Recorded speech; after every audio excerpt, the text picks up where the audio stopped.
आइए डिस्कस करते हैं नेशनल एग्रीकल्चर मार्केट इनाम स्कीम के बारे में। और एग्रीकल्चर इकोनॉमी के रिसेंट स्कीम में सबसे महत्वपूर्ण स्कीम है।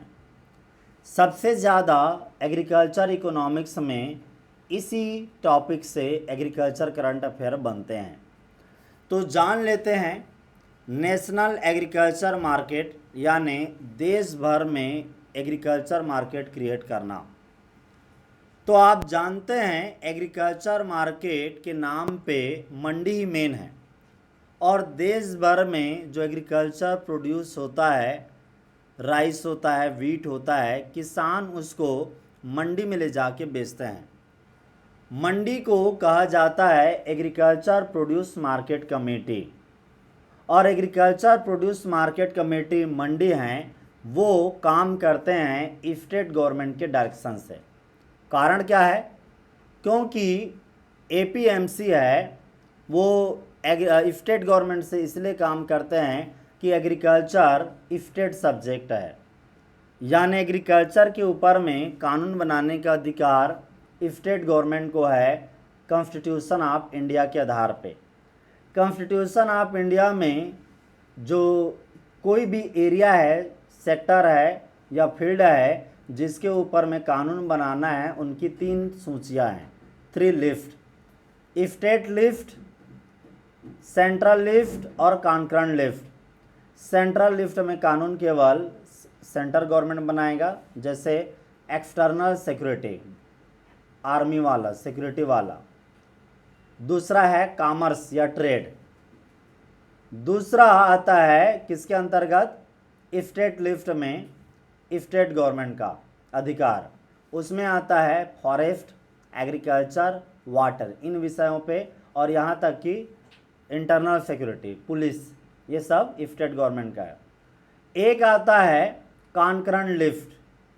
कॉन्करेंट लिस्ट में दोनों कानून बनाते हैं और दोनों कंट्राडिक्ट होता है, तो किसका मान्य होता है? सेंटर का, जैसे एजुकेशन के ऊपर में। तो एग्रीकल्चर स्टेट सब्जेक्ट है और एग्रीकल्चर के ऊपर में कानून बनाने का अधिकार किसको है? राज्य सरकार को। तो जो मंडी हैं वो राज्य सरकार रेगुलेट करते हैं। भले ही एग्रीकल्चर प्रोड्यूस मार्केट कमेटी है, उसका गाइडलाइंस तैयार किया था ministry of agriculture, union ministry of agriculture ने, केंद्रीय कृषि मंत्रालय ने। तो उसी में ही रिफॉर्म करते हुए कई पहलू रिफॉर्म किए। जैसे जो मंडी है उसके पहले के नियम क्या थे? मोटे मोटे तौर पे इस स्कीम के पहले बात ऐसा था कि मंडी में, जिस मंडी में आपका नाम लिखा है, आप अपनी प्रोड्यूस में वहीं ले जाके बेचते थे, दूसरे में ले जाके नहीं बेच सकते थे।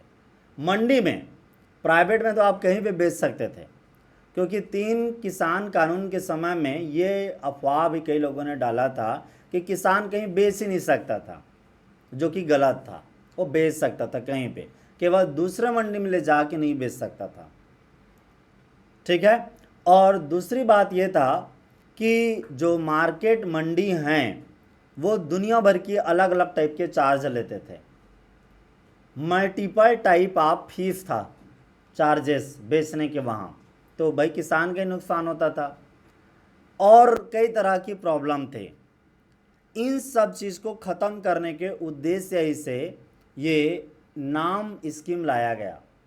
इसे ई नाम इसलिए कह दिया गया क्योंकि इस नाम प्रोजेक्ट को रन करने के लिए एक वेबसाइट भी बना दिया गया, और वेबसाइट को इनाम वेबसाइट कहते हैं, उसे इलेक्ट्रॉनिक पोर्टल कहते हैं नेशनल एग्रीकल्चर मार्केटिंग का।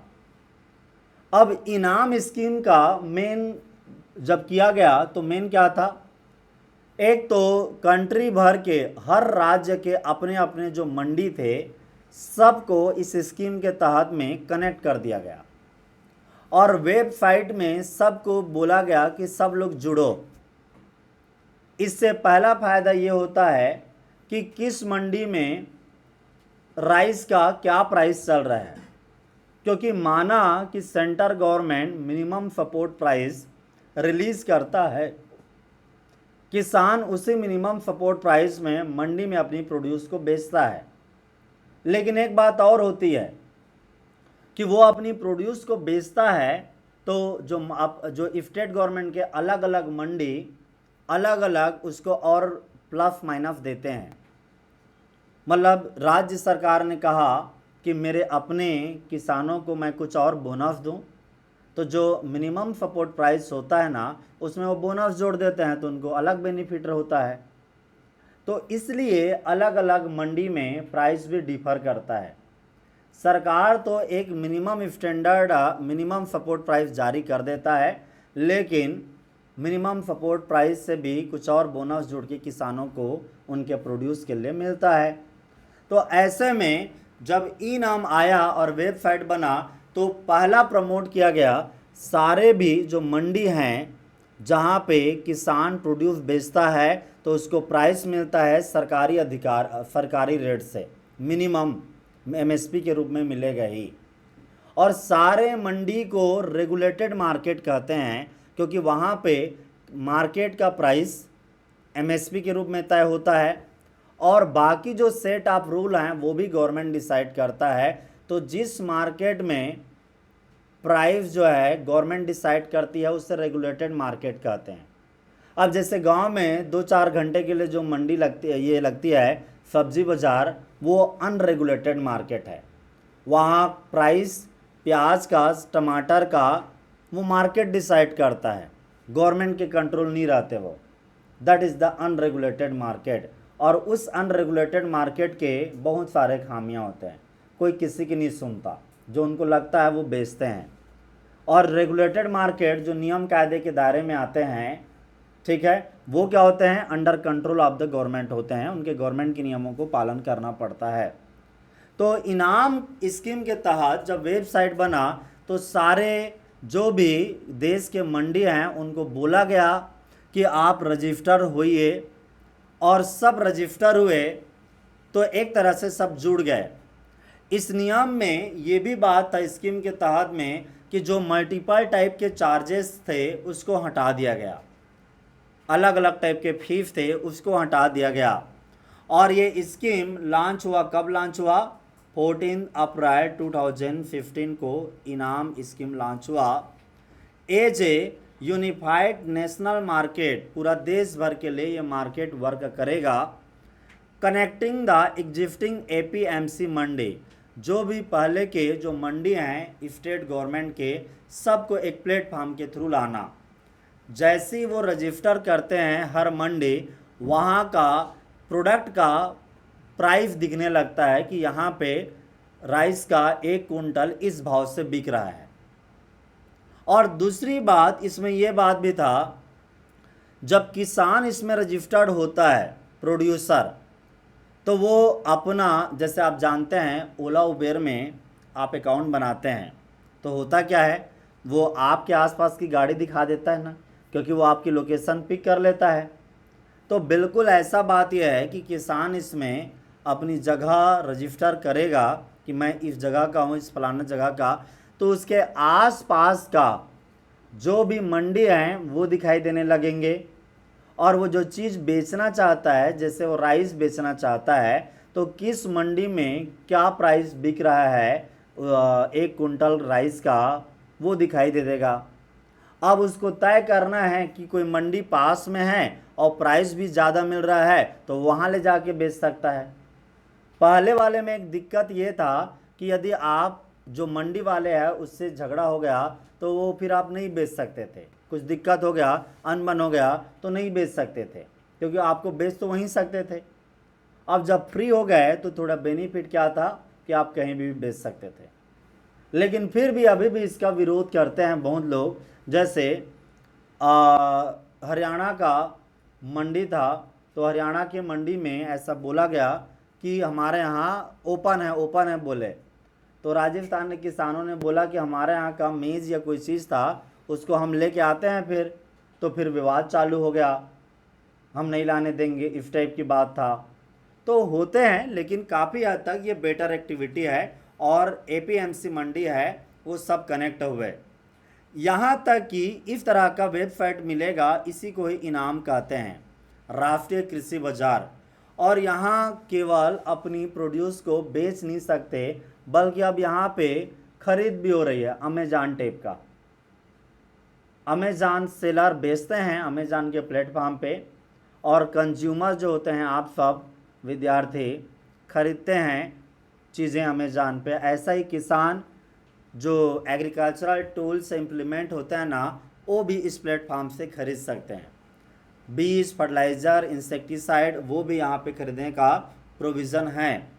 इस तरह से इनाम एक बड़ा ये है प्लेटफॉर्म है।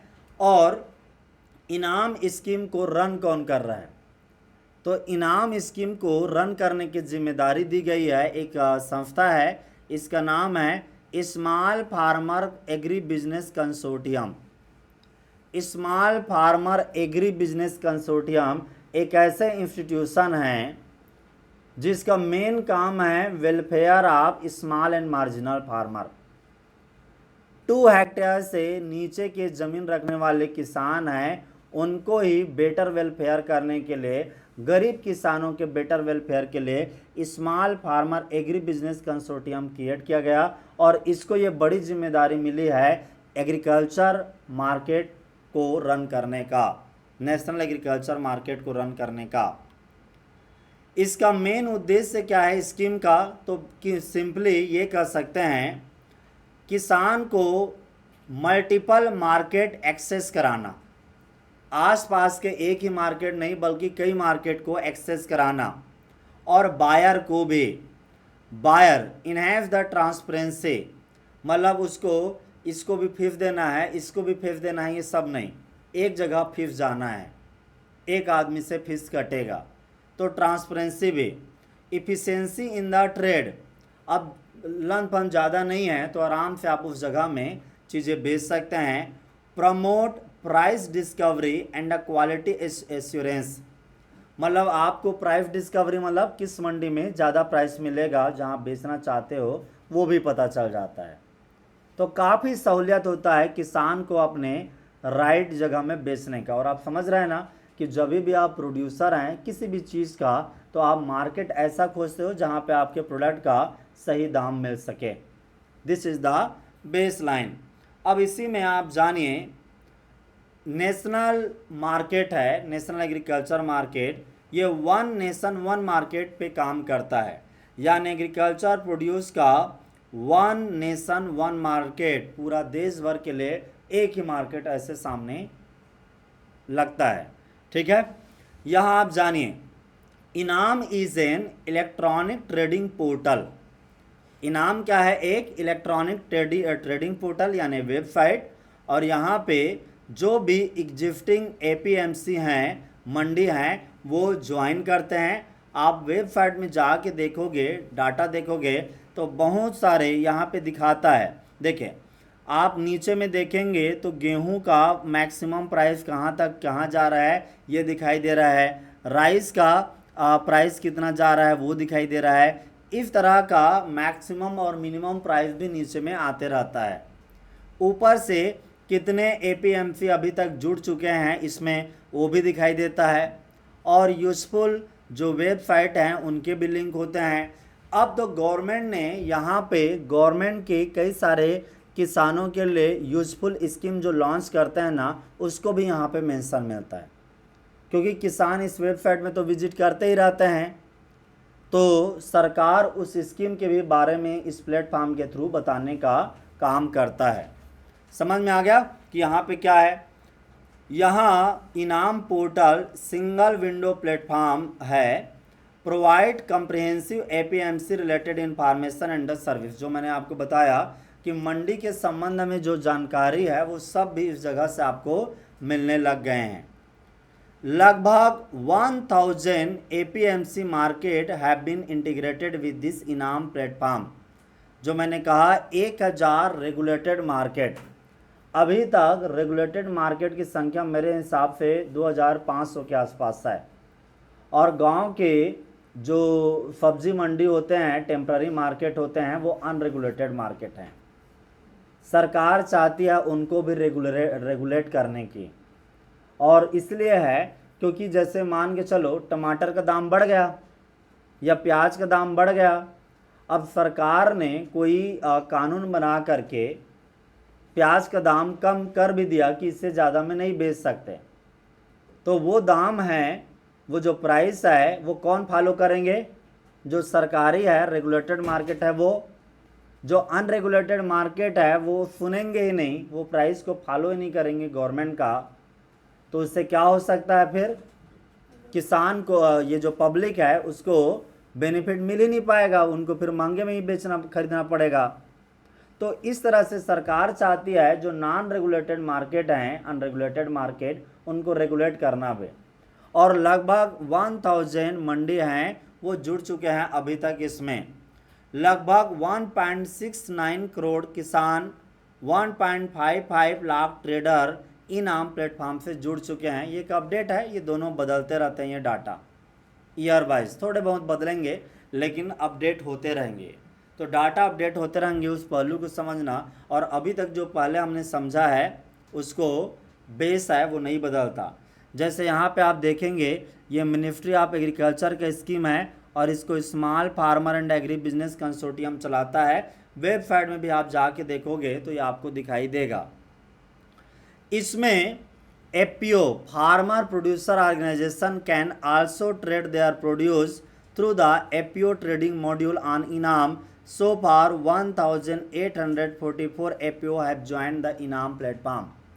जो किसानों का समूह है जिसे एपीओ कहते हैं, फार्मर प्रोड्यूसर ऑर्गेनाइजेशन, वो भी जुड़े हैं। इंडिविजुअल किसान तो जुड़ेगा लेकिन जो किसानों का समूह है वो, हाँ, यदि फार्मर प्रोड्यूसर ऑर्गेनाइजेशन जुड़ता है तो उसके लिए एक अलग मॉड्यूल है इसी वेबसाइट पे, उसके थ्रू जुड़ेगा। आइए देखते हैं इस प्रोजेक्ट से या इस स्कीम से क्या क्या क्वेश्चन अभी तक डिफरेंट एग्जाम में पूछे गए हैं। पहला क्वेश्चन है, online electronic trading of agriculture product commodity is connected through which platform.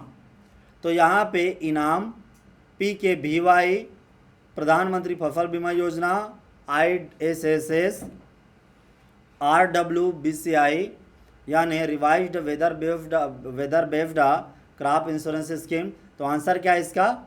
इनाम। आंसर है इनाम। और इसका एक्सप्लेनेशन है कि इनाम which stand for national agriculture market is an online platform. It was basically mandate for the electronic trading of agriculture commodity in India. मतलब इसका मेन काम था एग्रीकल्चर प्रोडक्ट को बेचना इलेक्ट्रॉनिक प्लेटफॉर्म के थ्रू, और इसलिए ये आंसर है। Question number 2, in which year the scheme इनाम वाज लॉन्च्ड। तो 2010, 2014, 2015, 2016, 2017। आंसर क्या है? 2016। यहाँ पे eNAM which stand for the national agriculture market that was launched in the 2015 by connecting the existing APMC mandis. ठीक है। तीसरा क्वेश्चन है, how many market have eNAM cover to up to date. मतलब अभी तक क्या है, कितने मार्केट कवर किए गए हैं? 4000। तो लगभग आंसर क्या है इसका? 1000 अभी तक कवर अप किए गए हैं।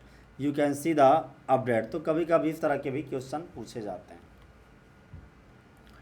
चलिए आपको बताना चाहूँगा,